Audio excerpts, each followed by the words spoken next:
Nearly there.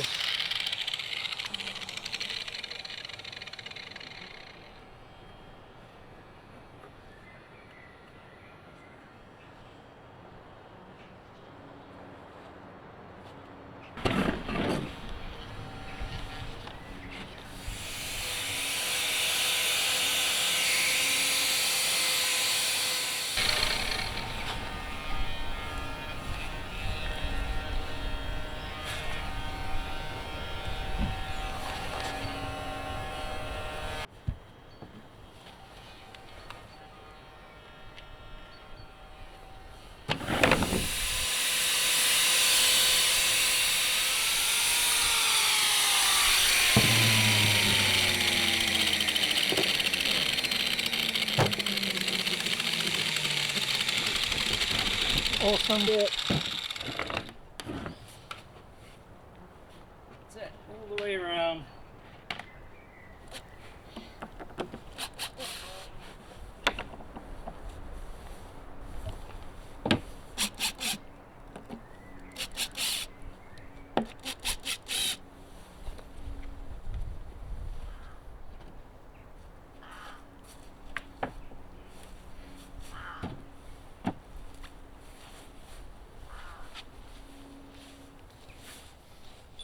We'll use the template to segment the piece.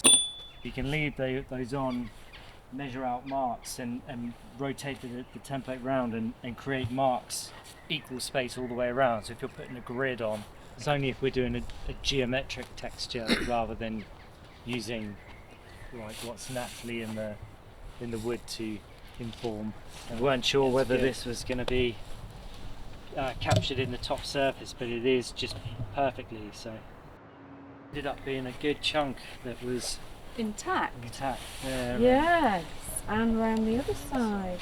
Yeah. Yeah. Right. Whoa, you did move it a good way forward, didn't you? Yeah, because it was no risk. Yeah, I really like this limb. Yeah. That's all this is going to go. And there, isn't it? Wow, it's beautiful. Look at this. Yeah. We quite liked it when it was on that bit, on that missing bit there, didn't we? Yeah. So, like that, rotated about 90 degrees. I guess. Yes, to get that height. Yeah. I think we've got quite a lot of choice because there's plenty left intact. More than I thought there. Take it back to the heartwood, yeah, because this is the bit that the bugs and beetles chomp into. Having said that, look, it's merrily gone into the heartwood there. See the difference, the dark colour, and then that's sapwood, and this is the heartwood. There's still some bark there. When we kind of excavate that, it's going to give us some, look at these undulations there. That means there's some really nice little knots in the wood there, so that'll be really pretty. The site that it's for, the garden, is a house on an old orchard. So the guy was imagining it looks like a big apple, so it's going to go in amongst the old orchard. Is it?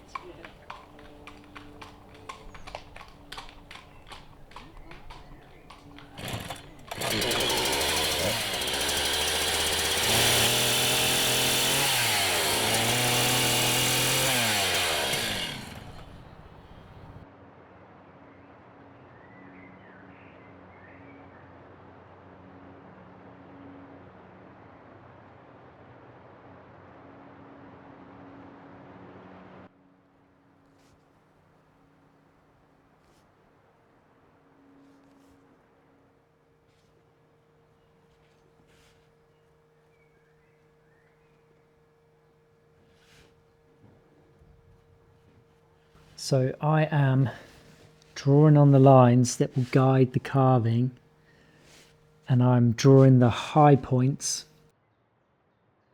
In between each of these lines will be a valley with a V-gouge, and the lines are the annual rings of the tree, so I'm marking every other one, and in some places they'll be quite wide like here, and then they shrink down and compress to tiny little lines here. And you can see this bare patch here because I just can't see. So I'll come back to that.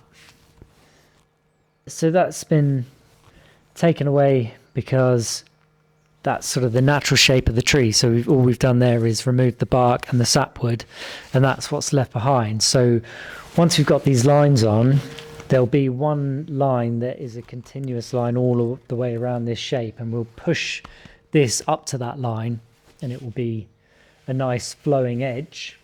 And then we will probably push this in certain areas to make it a nice sort of flowing organic sort of shape, and that will be chip carved. So it won't be carved like this sort of outer surface. It'll have a contrasting surface, and that'll be that.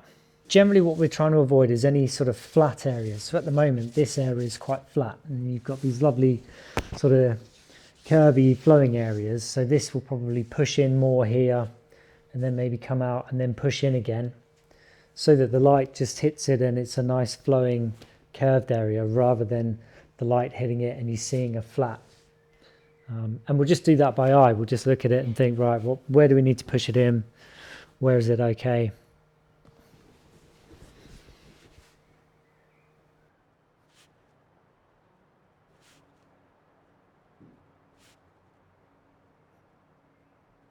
And these areas are really nice to do because they're big and wide, and you can put some nice curves in, and I can see the lines.